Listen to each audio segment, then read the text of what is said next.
Ya contamos con nuestro invitado del día aquí en el piso. Vamos a hablar con el doctor Andy Blake, médico, psiquiatra y exdirector nacional de salud mental. ¿Cómo estás, Andy?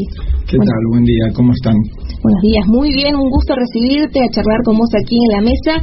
Y bueno, hablando en temas de esta semana que tuvieron muchísima repercusión, como el flagelo de las adicciones, y también el fallecimiento de 20 jóvenes que consumieron droga envenenada estos últimos días, y también obviamente el reclamo por lo que es la Ley Nacional de Salud Mental. Con respecto a lo que pasó en estos últimos días, que fue noticia nacional y que obviamente estuvo también alrededor de todo el mundo, ¿cuál es tu opinión con respecto a esto también? Bueno, son varios temas en esto. Primero, el tema de las adicciones. Sí. Segundo, el tema de algo que no se hace, que se debería estar haciendo, que es el alerta temprano. Siempre las sustancias ilegales, la cocaína y cualquier otra, no se consumen puras. Siempre el dealer, el traficante, reduce lo que vende para tener mayor ganancia. Claro. Entonces vende reducido con algo más. Es como si agarrar leche, en lugar de ser pura la leche, vende parte de leche, parte agua. Es básicamente ese el concepto, para aumentar la ganancia. Lo que se había empezado a desarrollar entre la Cedronar y la Dirección de Salud Mental, cuando estábamos en la gestión, era un observatorio que tenía como objetivo lo que se llamaba la red de alerta temprana, que involucraba a las fuerzas de seguridad, a los servicios de salud pública, hospitales y centros de toxicología de todo el país, y a todo lo que sea policía de frontera. Sí. Para cualquier sustancia que entrara por frontera, por aduana, cualquier caso que apareciera en cualquier hospital, se hiciera una pesquisa y se vea qué tipo de sustancia está circulando en el país. Esto es importante porque eso nos da una idea de saber rápidamente qué es lo que está circulando y qué es lo que no. Y esto lo señalo porque pasaron muchos días hasta que se supo qué era lo que estaba circulando, ¿no? Exacto, sí, se habló de mucho contenido que contenía esta droga, que se había mezclado con mucho, y finalmente tardamos muchos días en saber qué era. Y el saber qué es importante no solo en términos terapéuticos, sino también en términos policíacos y en términos de pensar qué estrategia vamos a tomar. Claro. Entonces, un sistema de alerta temprana lo que te permite es justamente eso, saber qué es lo que está circulando. Nosotros hoy no sabemos qué está circulando. Es cocaína con qué cosa, lo ignoramos. Y eso es importante. Entonces, se desmanteló el sistema de alerta temprana, que la precursora en el desarrollo de alerta temprana fue la Cedronar en su momento, en el 2016 lo empezó a desarrollar y lo terminó de desarrollar a principios del 17, con la licenciada Mónica Brasesco, que estuvo a la cabeza, y hizo un muy buen trabajo. Aunó a la Dirección de Salud Mental, donde estaba yo, aunó a todos los ministerios de salud provinciales, a las fuerzas de seguridad. Fue un trabajo muy arduo porque había que juntar reparticiones de todos los colores políticos, porque las provincias eran de distintos colores políticos y había distintas fuerzas de seguridad, porque estaba gendarmería, estaba policías provinciales, estaba también justicia, porque también hacían decomisos. Bueno, eso es muy importante que se retome para poder pensar cómo va a ser la prevención. Retomar un sistema de alerta temprana, un sistema epidemiológico, de saber qué es lo que está pasando para tener, en el momento que alguien caiga en un hospital, exactamente el tratamiento más preciso. Eso es imprescindible. Eso es imprescindible. Ese es algo que se dejó de hacer y es importante que se vuelva a hacer. No tiene color político porque esto se hizo con todas las provincias de cualquier color político, se hizo con provincias de todo el país, así que y se podría volver a hacer. Está el contenido, está el cómo en la Cedronar, está la licenciada Brasesco en la Argentina, así que si la quieren convocar, ella sabe cómo hacerlo. Fundamental que siga en práctica esto. Eso que se desmontó se podría volver a montar y poner en práctica. Y nos hubieran ahorrado un montón de dolor y pena en la demora de tratamientos. Doctor, disculpe, si bien me está mencionando que hay cosas que se habían dejado de lado, controles, ¿no?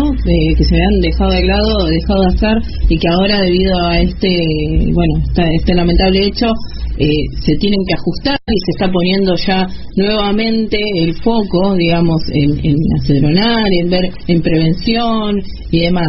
Yo lo que noto, yo por ejemplo, yo tengo más de 30 años y crecí, digamos, de alguna manera viendo tal vez en los medios o en la vía pública campañas, de hecho en los colegios, ¿no?, contra la droga, ¿no?, para evitar eso. Yo ahora particularmente no lo he visto, digamos, mucha campaña, ¿no?, para de prevención, por supuesto.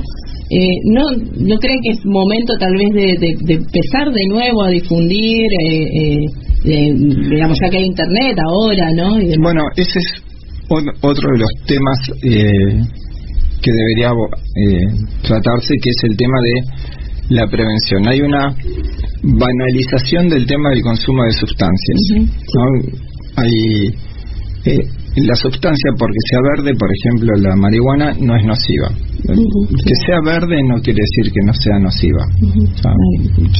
Cada uno hace con su vida lo que le parece.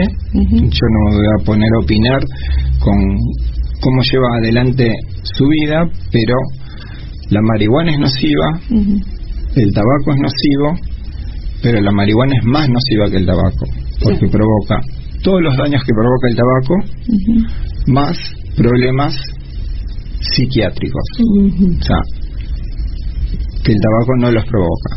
O sea, eso de que no es nocivo no es cierto. Después cada uno hace con su vida lo que le parece. El alcohol es nocivo. Entonces uno podría decir, bueno, podría ser de venta libre. Bueno, no veo por qué vamos a facilitar la venta de algo que es nocivo. No tiene sentido facilitarlo. Lo cual no quiere decir que haya que penar al consumidor. Una cosa es legitimar el comercio y otra cosa es penar al consumidor. Voy a hablar de la experiencia holandesa. En Holanda decidieron despenalizar el narcotráfico en la década del 70. Bueno, hoy Holanda está penalizando nuevamente el narcotráfico, porque el resultado después de 40 años es que aumentó el consumo, aumentó el índice de adicciones, aumentaron las sustancias de circulación y aumentó el narcotráfico dentro de las estructuras del Estado. Con lo cual, lo que se pensaba que iba a generar un retroceso fue al revés, generó un aumento. Entonces, la experiencia holandesa lo que nos marca es que no disminuye, sino que aumenta. Entonces, no veo por qué, si tenemos un experimento social claro en Holanda, donde la despenalización, en lugar de disminuir, genera aumento, deberíamos pensar que funciona. No funciona, no funcionó. A los holandeses, que convengamos que son un país prolijo y tendiente a cumplir las normas, no les funcionó. No veo por qué en un país como la Argentina, que tendemos a no cumplir las normas, nos vaya a funcionar. O sea, lo veo más complejo aún. Entonces, no veo ventajas en hacerlo. Sí tenemos experiencias internacionales donde la despenalización no favoreció la disminución del consumo ni el narcotráfico. En Holanda aumentó el narcotráfico. Claro. Teniendo en cuenta... Sí. Andy, ¿cómo estás? Vos hablabas de lo dañinas que son las sustancias que son nocivas, de la marihuana, que incluso es mayor que el tabaco, pero a mí me da la sensación de que se está dando mucho el presente, de no consumir porque eso hace realmente mal a la salud, pero no en cuanto a lo que son las secuelas, que me parece que esa es otra manera también de concientizar y saber lo que puede pasar en cuanto a lo malo para lo que es el futuro. Y aprovechando tu visita, justamente, ¿cuáles son estas secuelas que puede traer al organismo un consumo malo de sustancias? Sí, bueno, yo lo primero que marco es que cada uno hace con su vida lo que le parece. Entonces, si alguien quiere consumir alcohol de más, es su decisión, es su estilo de vida, y yo no tengo nada que decir al respecto. O sea, es su vida. Si alguien quiere consumir cualquier cosa de más, es su vida, y no tengo nada que decir al respecto. Sí tengo para decirle que va a tener consecuencias. Y las consecuencias son, en el caso de las sustancias, por ejemplo, de la marihuana, va a tener fallas de memoria en el corto plazo, no en el largo plazo, en el corto plazo. Va a tener fallas de concentración en el corto plazo. Si tiene determinados genes, que no sabemos si uno los tiene o no, si tiene determinados genes, va a desarrollar psicosis. O sea que hay una población, una parte de la población, el 50% de la población que tiene esos genes, van a desarrollar psicosis. El otro 50% que no tiene esos genes no lo van a tener, pero hay un 50% de la población que va a desarrollar psicosis para siempre. Claro. Ya. Para toda su vida. Para toda su vida. Una secuela de por vida. De por vida. Se van a volver psicóticos, que no les pasaría si no consumiera marihuana. Porque esos genes los activa el cannabis. O sea, exacto. Claro. Si no lo consumen, no se activan y no les pasaría nada. Si lo consumen, se activan. Repito, es su vida, pueden hacer con su vida lo que quieran, pero tienen consecuencias concretas graves.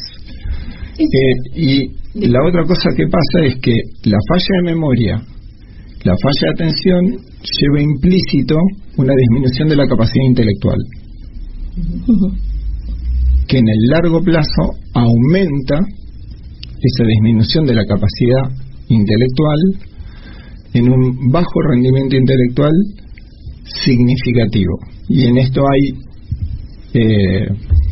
un montón de pruebas en el rendimiento intelectual de la gente que consume respecto a la que no consume en términos de marihuana. Y así puedo ir sustancia por sustancia. Claro, exacto. Y usted habla también de, obviamente, no penalizar a estas personas que consumen y tampoco darle un marco tan legal desde el Estado, pero sí se necesita un acompañamiento, me imagino, también de prevención y para estas personas, y darles a conocer la consecuencia que puede también tener esto. ¿Cuál es la idea también que se puede hacer para acompañar a estas personas que sí consumen, no penalizarlas, pero también anticiparle lo que puede llegar a pasar, ¿no? Sí, siempre se habla de la guerra contra las drogas, sí, o contra el narcotráfico. Bueno, yo creo que la guerra contra el narcotráfico hay que darla, y hay que darla sí o sí desde las fuerzas de seguridad, teniendo en cuenta que es una guerra en defensa de la víctima, que es el adicto. No hay que pensar que hay que ganar en términos de que se acabe el narcotráfico, sino que hay que ganar en términos de defender al adicto. Hay una población que sufre una enfermedad, que es la adicción, y entonces hay que defender a esa población. Esa es la guerra. Tengo que defender a una población indefensa que está siendo atacada por el narcotraficante. porque todos sabemos el aforismo que el primero te lo regalan y el segundo te lo venden. Exacto, sí. La adicción se basa en eso. Primero te induzco a que seas adicto y después, una vez que desarrollas la adicción, yo te tengo preso de tu adicción y obligo a que hagas cualquier cosa para comprar. Robes, te prostituyas, cualquier cosa. Entonces, esa población es la población vulnerable a la cual yo debo defender. Entonces, la guerra es contra el narcotráfico en defensa de esa población adicta. De todos los estratos sociales, porque de cualquier estrato. Exactamente. No es un estrato, es cualquier estrato social. Exacto. O sea, es de la población que sufre esta enfermedad. Claro, porque en ciertos puntos o ciertos medios también hay como una penalización, estigmatización también a ciertos sectores de la sociedad, pero en todos los sectores se consume, solamente que en algunos sectores se consigue otro tipo u otra calidad de lo que hablábamos al principio de mercadería, por así decirlo, y cuando más vulnerable es la sociedad o este sector, es más peligroso también por estas mezclas, ¿no?, que estábamos hablando al inicio. Sí, por eso yo hablo que hay una población que sufre una enfermedad que es la adicción y que está siendo víctima del narcotraficante. Entonces, la guerra contra el narcotraficante es en defensa del adicto. Y hay dos maneras de defenderlo. Por un lado, por el sistema de salud, atendiéndolo, haciendo campañas de prevención para evitar que se vuelva adicto, cuidándolo, no penalizando al adicto, buscando que se rehabilite, buscando que no caiga en la adicción. Y por el otro lado, penalizando al narcotráfico. O sea, cuando uno habla de la guerra contra el narcotráfico, no es solo la parte policial, también es todo lo que uno hace en prevención, promoción y trabajo por la salud de la persona que tiene la adicción. Porque además, no solo es la persona que tiene la adicción, es la persona y su núcleo familiar. Es la persona, los padres, los hijos, porque tienen hijos y esos hijos se ven obligados a cuidar a esos padres adictos, porque no necesariamente los hijos son adictos. Claro. Y tienen ese problema, tienen el problema de cómo lidiar con padres adictos, que no es sencillo. ¿Y qué se puede hacer para ayudar a una persona que quizás se resiste justamente a recibir algún tipo de ayuda, no vale la redundancia? Bueno, en general no. La persona que es muy difícil que una persona con un trastorno mental reconozca que tiene un trastorno mental. Claro. Y cualquier trastorno, el que fuere. No estoy hablando de adicciones, hablo de cualquier trastorno, ¿no? Si una persona está un poco deprimida, no lo va a reconocer. Y uno le dice, che, ¿por qué no vas a ver? No, ya se me va a pasar. No, che, estás muy ansioso. No, estoy pasado de rosca porque tengo mucho trabajo. O sea, no. O alguien dice, no, me tomo un clonazepam y se me pasa. Ya está siendo adicto al clonazepam, está muy ansioso, pasado de roscas, no hizo ninguna consulta, está negando su problema. Claro. Es una tendencia que tenemos todos, cualquiera. Cuando digo cualquiera y digo todos, estoy dentro del paquete, y cuando me pongo dentro del paquete no excluyo a nadie, o sea que no hay quien pueda decir que no le pasa. Todos, cuando hablamos de problemas de salud mental, no lo tenemos. Sí, me duele la garganta, levantamos la mano, sí, me duele la garganta, no siento bien el olor, tengo COVID, salgo corriendo para hisoparme y en un resfrío común y corriente, porque siempre que nos resfriamos, obviamente, no sentimos olor y no sentimos gusto, porque es la característica de cualquier resfrío, perdemos el olfato, ¿no? No es solo por el COVID que perdemos el olfato, ¿no? Exacto. Bien, bueno, acá es al revés. Cualquier problema mental no nos pasa nada. Y encima teniendo en cuenta que en Argentina, dentro de todo la salud mental está bien visto el tratarse y demás, está como hablado, ¿no? En otros países de Latinoamérica está condenadísimo y es muy tabú. Sí. Tienes que ir a un psicólogo, ir a un psiquiatra. Sí, pero está bien visto hacer terapia para hablar de problemas que no son problemas. Sí. Una cosa es, yo voy a terapia porque tengo problemas me llevo mal con mi pareja, no me banco a mi jefe, las circunstancias de mi vida son complejas, nadie me entiende, o sea, el problema es el otro. Claro. Voy a terapia porque el problema es el otro. Para hablar de eso está muy bien visto ir a terapia. Sí, totalmente. Ahora, ir a terapia porque el problema soy yo, casi nadie lo hace. Es que pasa muchas veces. Y de hecho, me la paso escuchando eso. Llegan a terapia, hablan,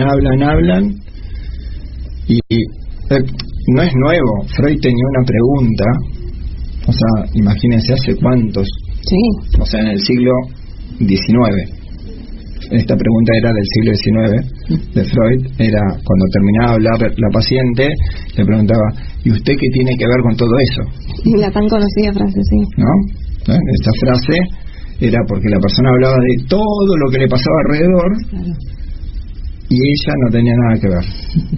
Bueno, el problema es usted, no lo que le pasa. Bueno, en la Argentina pasa eso. Está muy bien ir a terapia y hablar de todo lo que nos pasa alrededor, pero no de lo que nos pasa. Eso sí. Que justamente muchas personas, al momento que el psicólogo o psiquiatra le plantea eso, qué responsabilidad tiene, digamos, en todo lo que sucede a su alrededor, deciden abandonar, porque sienten que, bueno, les está tocando el ego, ¿no? Por decirlo de alguna manera. Y eso también, y como bien mencionabas, digamos, esa vulnerabilidad por ahí o esa ansiedad hace obviamente que caigan en adicciones, ¿no? Como bien mencionaba, el clonazepam, otros la cocaína, otros la marihuana, ¿no? Es decir, bueno, me fumo un porrito para bajar, ¿viste? Como suelen decir, y bueno, y después otro día tienen otro episodio similar de ansiedad o de estrés y lo vuelven a hacer y se convierte en un hábito, ¿no? Y esa es la trampa, digamos, para generar toda esta adicción, lamentablemente. Sí, es así, y si querés le puedo sumar más complejidad y decir que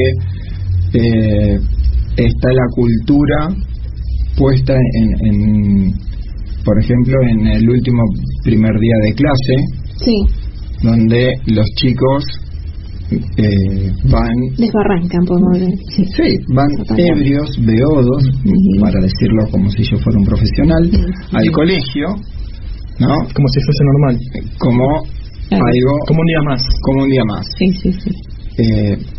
Y eso está avalado socialmente, y cuando digo socialmente está avalado por padres, por docentes. Ya todos sabemos que el último primer día los chicos van a llegar borrachos al colegio y salen a emborracharse, y hay padres que los dejaron salir a emborracharse, claro, porque son adolescentes. O sea, alguien le dijo salí, alguien le dio el dinero, claro, y alguien les vendió el alcohol, ¿no? Exacto. Y ahí también vuelvo a lo que decía Nico, que qué importante es el acompañamiento en el caso de una persona adicta, ¿no? De la familia también, y qué podés hacer como familiar, como padre, como madre, a la hora de, bueno, no estamos, obviamente no es lo mismo que el último primer día, pero en el caso de las adicciones, ¿qué puedo hacer yo como mamá, como hermano, como hermana o como hijo de una persona que está atravesando esta situación? ¿Cuál es el acompañamiento? ¿Qué herramientas tengo que hacer? Capaz que también es necesario capacitar a esos familiares también para darle una herramienta y no solo enfocarlo en el adicto, ¿no? Sí, bueno, en principio hay que llevar a la consulta al paciente. Sí o sí hay que llevar a la consulta al paciente. Lo segundo, sí hay organizaciones para familiares. Hay, para el caso del alcohol está Alcohólicos Anónimos, que es para el alcohólico y tiene Al-Anon, que es para familiares. Y lo mismo está para el tema de adictos a otras sustancias, que está Nar-Anon, que es para narcóticos, cualquier otra sustancia que no sea alcohol, para familiares adictos a cualquier otra sustancia que no sea alcohol. Y es bueno que los familiares se reúnan y conozcan todas las posibilidades que hay al respecto y sepan cómo van a actuar sus familiares. Digo, por mencionar 2 ONGs que trabajan, que son gratuitas, que uno puede googlearlas, ir, participar, son grupos sin compromiso donde uno puede aprender de la experiencia de los demás. ¿Cuáles son los síntomas de una adicción?